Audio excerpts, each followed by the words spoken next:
Welcome students.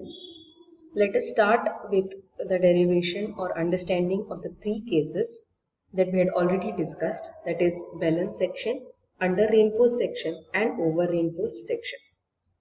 So basically these are the three types of sections which can actually exist when it comes to working stress method. As for first case, that is the basic case, that is balanced section, we will go through this in detail. So to start with, I have considered a beam, beam section with width B and effective depth D, where there is some AST that is provided in the tensile zone. The depth of the neutral axis is marked as N equal to NC, which is equal to Kc times T. Now why this N is equal to NC, you will understand once we do the derivation. The stress diagram corresponding to this beam is also drawn. So there is compressive stress AD on top and tensile stress, that is T by M, that is shown in the diagram as BE. Okay, and point O is on the neutral axis where all the stresses are equal to 0. Now in a beam section, if area of steel of AST that is shown is of such magnitude that respective permissible stresses in concrete and steel, that is sigma CBC and sigma ST, are developed simultaneously, the section is known as a balanced section. What does this mean? Once the beam gets loaded, the stress in concrete and stress in steel increases simultaneously and reaches its permissible value, that is sigma CBC and sigma ST together. This is the ideal condition for any beam section. Okay, so once it is loaded, the concrete also will, the compressive force stress will also start developing and tensile stress also will start developing, and both the material or both the stresses will reach its permissible stresses simultaneously together. So concrete also will be fully stressed and steel also will be fully stressed. So this type of beam is called as a balanced section. So it is, as I said, it is an ideal condition. Okay. It is also called as a critical section or economical section. That is the names that are given. So for such sections, the depth of neutral axis is taken as critical depth of neutral axis. Critical depth. As this is the ideal, we will take the depth of neutral axis as critical depth of neutral axis, and we will write that equal to N will be equal to NC, where C denotes that critical, which will be equal to Kc into D. Okay. Now what will be the equation for Kc? We have already derived this. So Kc is nothing but M sigma Cbc upon M sigma Cbc plus sigma St. So by substituting this Kc into this equation, we will get the depth of neutral axis. Also for such sections, what will be the moment of resistance? Again, as it is an ideal condition, we will have to find out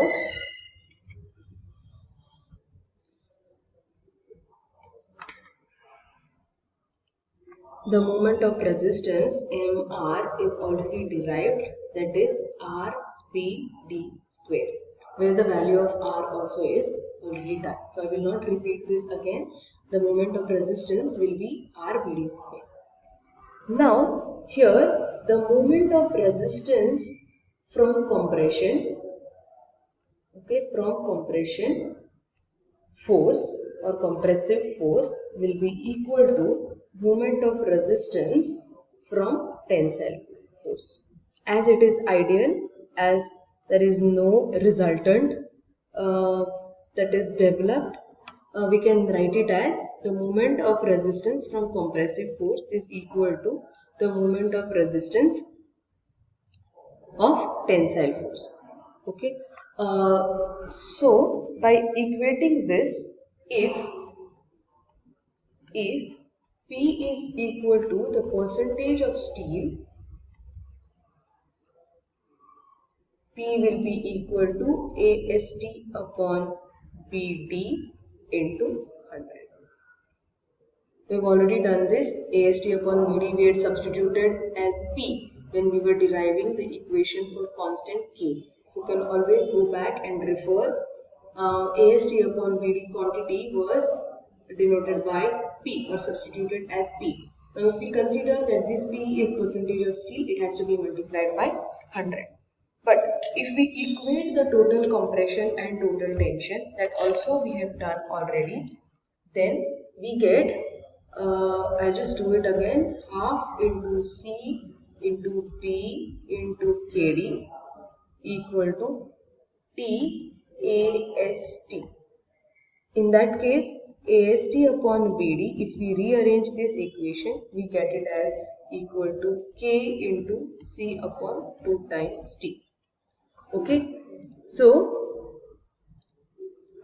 we get it as AST upon BD equal to K into C upon 2T. So if we substitute this in the equation of P, we will get it as K into C upon 2T into 100.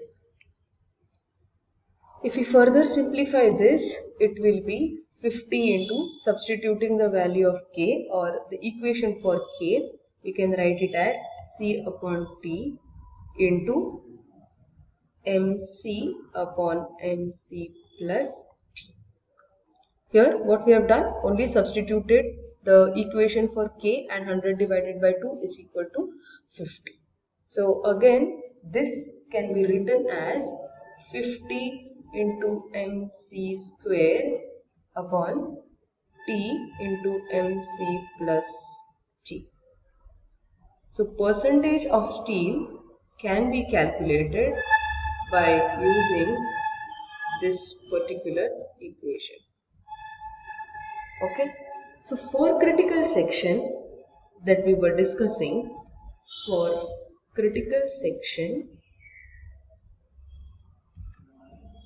P will be equal to again critical, that is equal to PC, okay, which is equal to PC, which is equal to 50 times Kc. Now this, instead of K, it will become Kc into this C will be equal to sigma CBC and this T will be equal to sigma ST.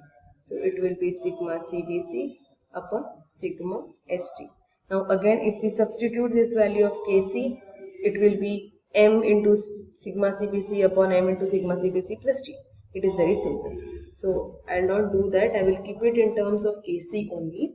So finally our PC will be equal to 50 into Kc upon RC. R is the stress ratio, which is equal to sigma ST upon sigma CBC. So this is the final equation for percentage of steel for a critical section, which is equal to 50 into Kc upon RC. Okay, we'll just take a small example for you to understand this concept of percentage of steel and a balance section and so on. So it is just an example.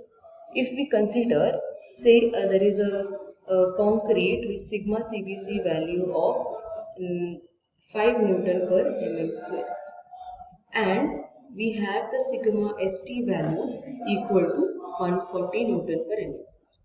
So these are the two stresses given. So basically the grade of concrete and grade of steel is mentioned to you. So from the tables you can get these values.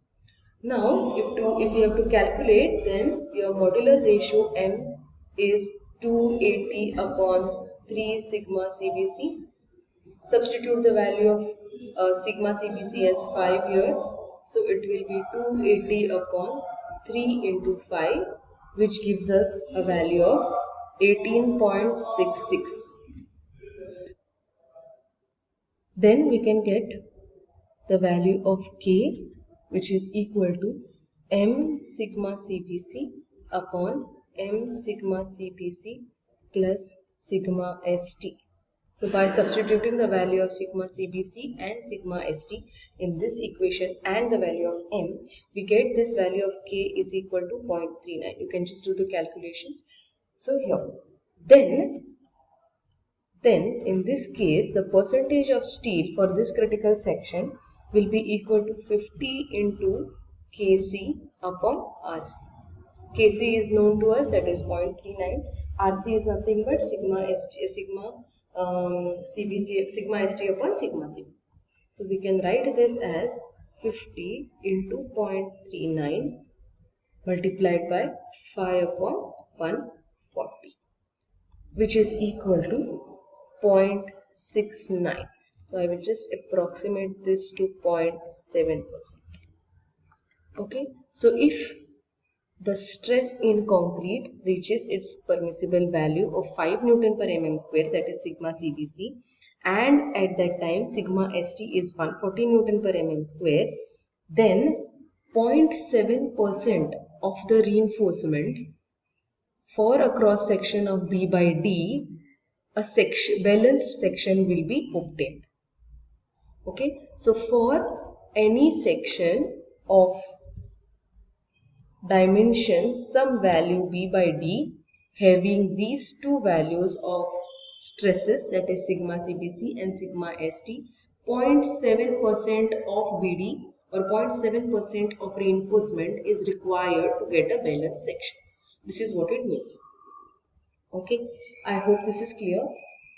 Now here the neutral axis of balanced section is called as the critical neutral axis. That is the reason it is denoted by NC. Okay, so this is nothing but critical depth of neutral axis. So instead of N, when it is a balanced section, we will be taking it as NC. Now there are two more cases which we need to discuss. One is under reinforced section and other one is over reinforced section. So both these sections will be in comparison to the balanced section.